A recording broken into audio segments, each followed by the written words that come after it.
Om Swastiastu.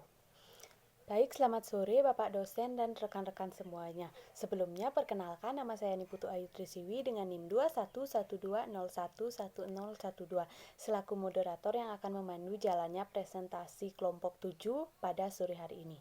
Jadi di sini kelompok 7 akan mempresentasikan tentang dasar-dasar sintaksis. Nah, sebelum menapak lebih jauh, izinkan saya untuk memperkenalkan anggota dari kelompok 7.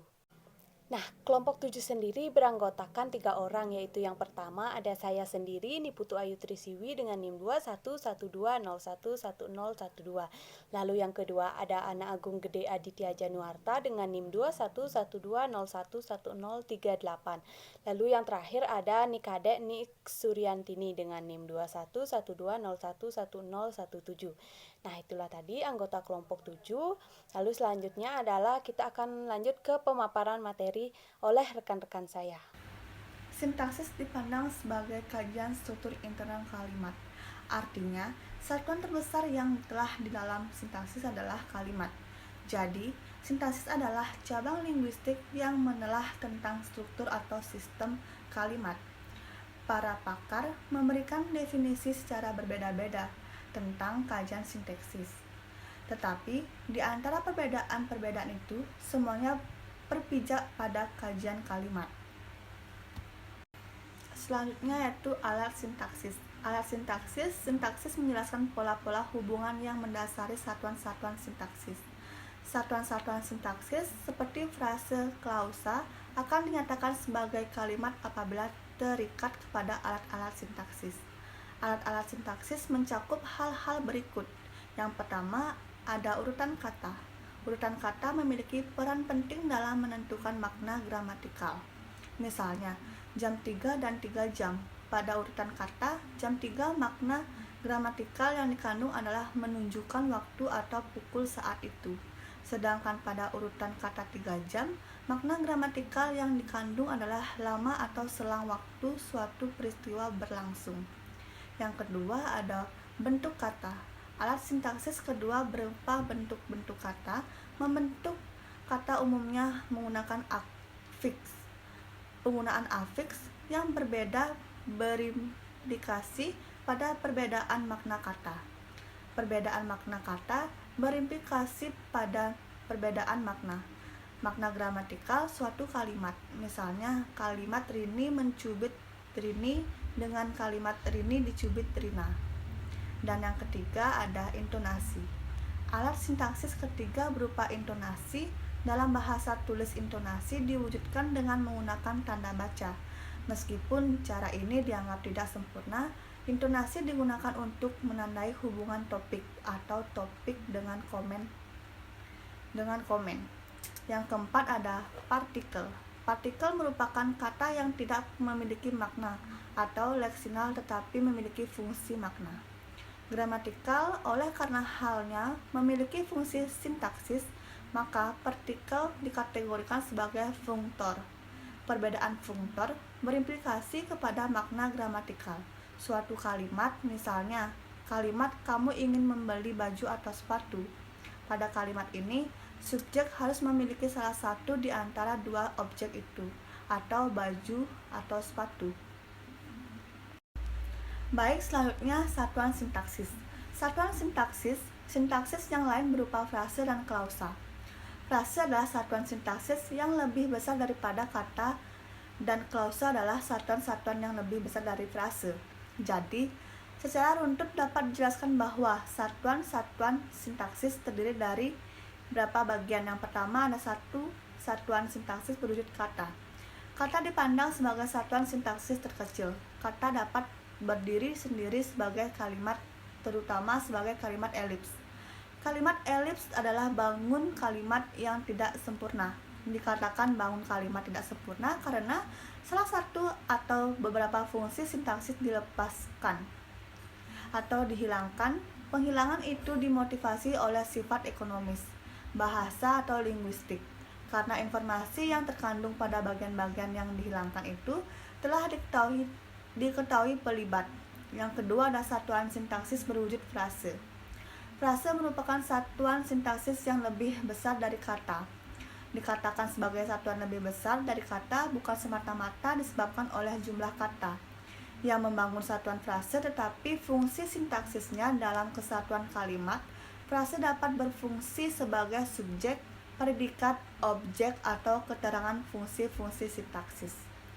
Itu dapat saja diisi oleh satu kata, tetapi karena fungsi sebuah kata itu dinyatakan sebagai frase. Dan yang ketiga ada satuan sintaksis berwujud klausa. Bangun kalimat yang menjadi objek kajian sintaksis tidak selamanya berupa kalimat tunggal, tetapi juga mencakup kalimat majemuk. Misalnya, 14 pengendara mobil disebut supir dan pengendara kereta api disebut masinis. Kalimat 14 dapat dipenggal menjadi dua bagian yang masing-masing dapat berdiri sendiri jika dipanggal kalimat 14 menjadi 14A pengendara mobil disebut sopir, 14B pengendara kereta disebut masinis. Kalimat 14A dan 14B masing-masing memiliki struktur sendiri-sendiri. Kedua kalimat itu memiliki frase yang berfungsi sebagai subjek dan predikat. Dan yang keempat, yang terakhir, yaitu satuan sintaksis berwujud kalimat. Sintaksis populer dikenal sebagai cabang linguistik tentang tata kalimat. Dan definisi populer itu jelas terlihat bahwa kalimat merupakan satuan-satuan terbesar yang dikaji dalam sintaksis. Kalimat dapat diklarifikasikan dari berbagai sudut pandang. Baik, saya akan melanjutkan materi tentang satuan-satuan dalam sintaksis. Yang pertama, satuan sintaksis berwujud kata. Kata dipandang sebagai satuan sintaksis terkecil. Kata dapat berdiri sendiri sebagai kalimat elips. Kalimat elips adalah bangun kalimat yang tidak sempurna. Dikatakan tidak sempurna karena bangun kalimat ini satu atau beberapa fungsi sintaksisnya telah dihilangkan. Penghilangan itu dimotivasi oleh sifat ekonomis bahasa atau linguistik karena informasi yang terkandung pada bagian-bagian yang dihilangkan telah diketahui pelibat. Meskipun bangun kalimat elips tidak sempurna, tetapi makna kalimat tetap lengkap sehingga kalimat elips tetap menjadi kajian sintaksis bukan morfologi. Pada contoh berikut, kalimat 6, 8, dan 10 merupakan kalimat elips. Pada kalimat 6 dan 8, fungsi sintaksis yang dilesapkan adalah subjek, dan pada kalimat 10, fungsi sintaksis yang dilesapkan adalah predikat. Kata sebagai satuan terkecil sintaksis dapat berpindah-pindah dalam kalimat. Kemampuan bermobilitas inilah yang membedakan kata dengan afiks yang lain. Misalnya, kalimat ada kecelakaan lalu lintas di Jalan Gatot Subroto kemarin. Kata kemarin pada kalimat tersebut dapat dipermutasi ke depan dan ke tengah. Permutasian kata hanya dapat dilakukan dalam bingkai sistem sintaksis pada bahasa yang bersangkutan. Kemudian yang kedua, satuan sintaksis berwujud frase. Frase merupakan satuan sintaksis yang lebih besar dari kata. Dikatakan sebagai satuan lebih besar dari kata bukan semata-mata disebabkan oleh jumlah kata yang membangun satu frase, tetapi oleh fungsi sintaksisnya. Fungsi-fungsi sintaksis itu dapat saja diisi oleh satu kata, tetapi karena fungsinya, sebuah kata itu dinyatakan sebagai frase. Misalnya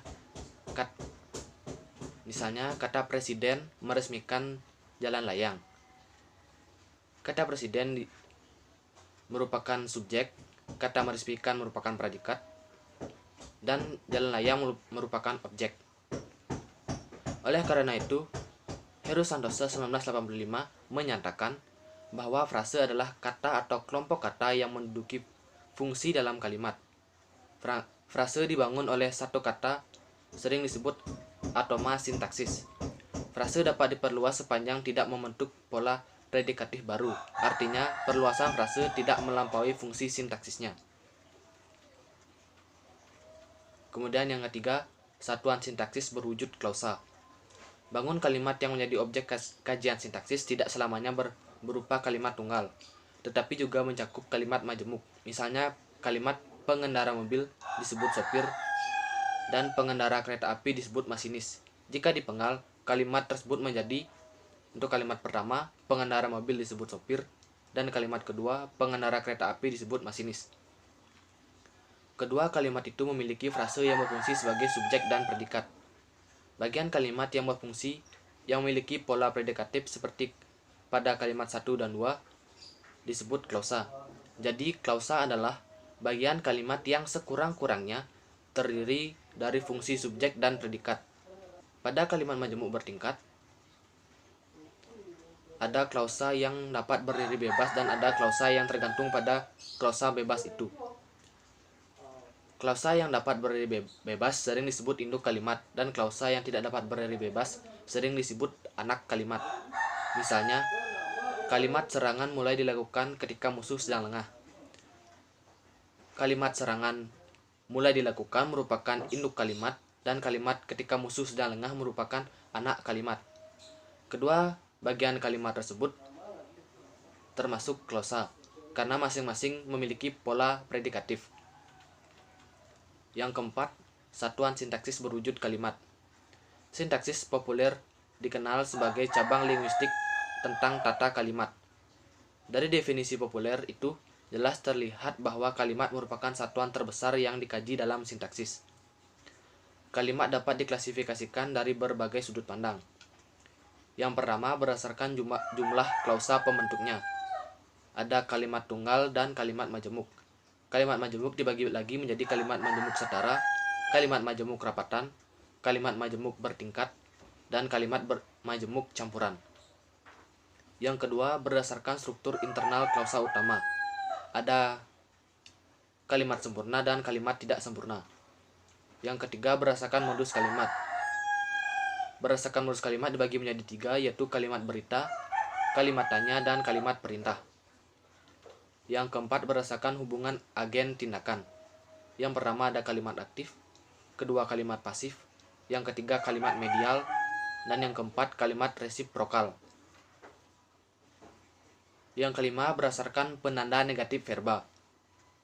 Dalam bagian ini terdapat dibagi menjadi 2. Yang pertama kalimat afirmatif atau kalimat positif, dan yang kedua kalimat negatif atau kalimat menindakkan. Materi selanjutnya yaitu kategori fungsi dan peran. Konsep kategori fungsi dan peran sering digunakan dalam analisis kalimat atau sintaksis. Kategori merujuk kepada konsep kelas kata, fungsi mengacu kepada kedudukan frase dalam kalimat, peran dinyatakan sebagai kategori sematis dalam kalimat.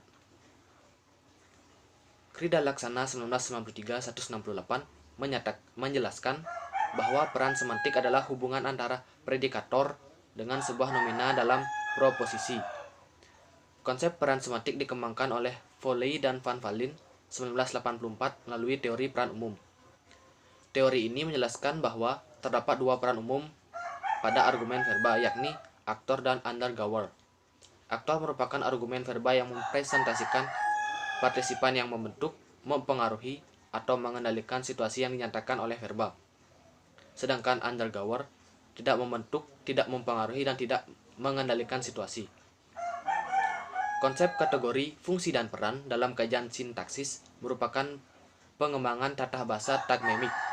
Baik, selanjutnya Apabila saya akan fungsi presentasi berperan analisis sebagai sintaksis. agen, Analisis kalimat itu sintaksis sering dimaksudkan disebut untuk menjelaskan struktur kalimat aktif, dalam dan suatu apabila bahasa. fungsi Melalui subjek analisis berperan sintaksis sebagai akan pasien dapat atau diketahui penderita, perbedaan maka kalimat itu struktur disebut kalimat pasif. Cat Juno, Demikianlah tahun fungsi dan peran 1944 menjelaskan sintaksis bahwa analisis dapat diubah sintaksis oleh dapat dilakukan bentuk dengan verba yang menggunakan menjadi alat-alat predikat inti sintaksis. dalam suatu kalimat. Penggunaan alat-alat Jadi, sintaksis verba itu merupakan dalam pusat semantik analisis kalimat dalam perlu sebuah kalimat. memperhatikan dasar-dasar sistem atau kaidah. Sekian yang bisa saya Seperti paparkan. berikut. Yang pertama, Materi selanjutnya akan pola-pola yang berulang. disampaikan Dengan oleh memperhatikan pemandu-pemandu Manasuka, dalam analisis bahasa, perulangan-perulangan selalu menjadi pusat perhatian. Jika dalam analisis morfologi dinyatakan bahwa bentuk yang berulang dengan makna sama dinyatakan sebagai morfem, maka dalam analisis sintaksis, jika pola-pola yang sama dengan relasi gramatikal yang sama dinyatakan sebagai pola kalimat. Dan yang kedua yaitu sifat sintaktik dan paradigmatik. Sintaktik berarti hubungan linier antara unsur-unsur bahasa dalam satu kalimat. Dan paradigmatik berarti hubungan antara unsur bahasa dalam tataran tertentu dengan unsur lain di luar tataran itu yang dapat dipertukarkan. Dan yang ketiga yaitu kesadaran kehematan. Ketuntasan atau dengan memperhatikan pemakah gramatikal prinsip kesederhanaan, kehematan, dan ketuntasan ditunjukkan kepada perumusan formula atau kaidah-kaidah sintaksis. Kaidah-kaidah sintaksis harus simpel atau hemat dan sederhana, tetapi dapat menggambarkan secara tuntas bentuk-bentuk kalimat yang ada dan mungkin ada. Misalnya, pola dasar kalimat tunggal bahasa Indonesia adalah SPOK. Formula ini akan dapat dijabarkan ke dalam berbagai kalimat tunggal yang tidak terbatas. Dan yang terakhir, yang 4, yaitu penyusunan sistem kaidah dasar berdasarkan langkah 1-3. Seperti yang telah diuraikan, kewajiban peneliti bahasa adalah merumuskan kaidah dasar sintaksis. Dalam suatu bahasa, kaidah dasar hendaknya dapat menjelaskan berbagai kemungkinan struktur kalimat, baik kalimat sederhana maupun kalimat kompleks. Kecuali cara kerja di atas analisis kalimat dapat pula dilakukan dengan menerapkan teknik immediate atau constituent atau analisis unsur bawahan atau langsung. Teknik ini digunakan untuk menjelaskan kesatuan gatra dalam bangun suatu kalimat satu satuan sintaksis yang dapat dijelaskan dengan teknik analisis untuk bawahan langsung, mulai dari tataran, kata atau tutur hingga kalimat. Nah, itulah tadi pemaparan materi dari rekan-rekan saya. Untuk selanjutnya kita akan masuk ke sesi diskusi atau sesi tanya jawab. Untuk teman-teman yang ingin mengajukan pertanyaannya, bisa mengirimkan stiker raise hand pada chat grup WA, lalu akan saya berikan waktu untuk menyampaikan pertanyaannya. Baiklah, hanya itu yang ingin saya sampaikan. Saya tutup presentasi ini dengan Parama Santi. Om Santi Santi Santi Om.